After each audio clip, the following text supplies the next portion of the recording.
Ձերբակալությունների, կալանավորումների իշխանական շոուն շարունակվում է։ Հիմա էլ թիրախում դատավորներն են։ Տպավորությունն այնպիսին է, որ Փաշինյանը սկսել է տեսակավորել նիկոլական ու ավելի նիկոլական դատավորներին։ Եվ ով մի փոքր կթերանա իշխանությանը հաճայանալու գործում, միանգամից կզրկվի ազատությունից ու կուղարկվի պատմության աղբանոց։ Այս անգամ հերթը ինչպես բնորոշվում է հանրության կողմից, երբեմնի նիկոլական դատավոր Արտուշ Գաբրիելյանինն է։ Մի փոքր դժվար է ասել, թե մերձ իշխանական դատավորն ինչ է արել, որ հայտնվել է իր իսկ կողմից պաշտպանության արժանացած իշխանության դժգոհությանը, բայց փաստացի զարգացումները նրան տարան մինչև լիազորությունների կասեցման ու արդեն կալանավորման։ Գաբրիելյանը մեղադրվում է կաշառք վերցնելու մեջ։ Քրեական գործի համաձայն դատավորը կաշառք է պահանջել եւ ստացել հօգուտ մեղադրյալի դատավարությունը ձգձգելու եւ հետագայում վաղեմության ժամկետներն անցած լինելու հիմքով կարճելու համար։ Նշենք, որ մինչև կալանավորումն արդեն նախկին դատավոր Գաբրիելյանը վստահ էր, որ իրեն ոչ ոք չի կարող տապալել, որովհետև միշտ տապալողը ինքն է եղել։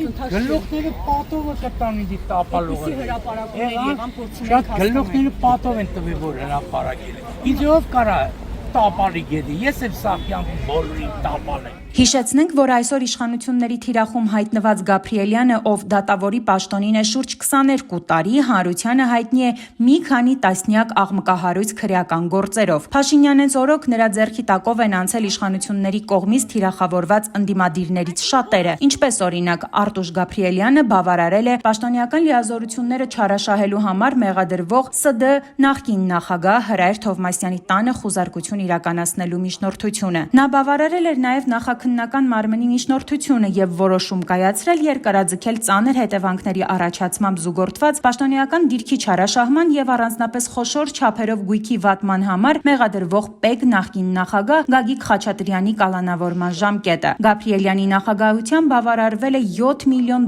կաշառք ստանալուն օժանդակելու համար մեղադրվող գործարար Սամվել Մանրապետյանին կալանավորելու մասին քննիչի միջնորդությունը։ Գաբրիելյանի վարույթում է քննվել նաև հասարակական քաղաքական գործիչ Նարեկ Սամսոնյանի վերաբերյալ քրեական գործը։ Նարեկ Սամսոնյանին մեղադրանք էր առաջադրվել Հայաստանի վարչապետ Նիկոլ Փաշինյանի նկատմամբ սուտ մատնություն կատարելու համար։ Արտուշ Գաբրիելյան դատավորի որոշմամբ զոհված զինծառայող Մխիթար Գալեյանի հայրը, որդիների կանչը անդամ Գարիկ Գալեյանը 2023 թվականի սեպտեմբերի 9-ին 2 ամսով կալանավորվեց։ Արտուշ Գաբրիելյանը, երբ դատում էր վերընշված անձանց, գուցե նաև իշխանության պահանջով եւ հրահանգով, երևի չէր էլ պատկերացնում, որ մի օր էլ նույն իշխանության պահանջով իրեն են դատելու։ Բայց այս իշխանությունների գործելավոճը իմացողների համար որևէ զարմանալի բան չկա։ Դիմացը ընտրություններ են եւ Փաշինյանն ամեն ինչ անելու է իր ընտրազանգվածի աչքին հերոսանալու համար։ Նման ճակատագիր միայն Արտուշ Գաբրիելյանին չվերապահվեց։ Գաբրիելյանի վիճակում կարող է հայտնվել ցանկացած ՔՊԱ-ական, ով երբևէ կփորձի թեկուզ մի թեթև հակառակվել կամ վտանգ ներկայացնել Փաշինյանի համար։ Հիշում եք, չէ,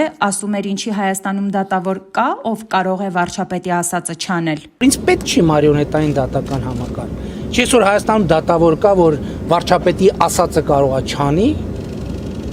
Փաշինյանի ելույթներից հուզվողները եւ նրան աստվածացնողները գոնե հրապարակային դաշտում կարող են զգուշանալ։ Փաշինյանը ինչպես հանձնեց Արցախն ու ուրացավ մեր զոհերին, այնպես էլ ցանկացած պահի կզոհաբերի իր թիմակիցներից յուրաքանչյուրին, եթե դրա անհրաժեշտությունը լինի։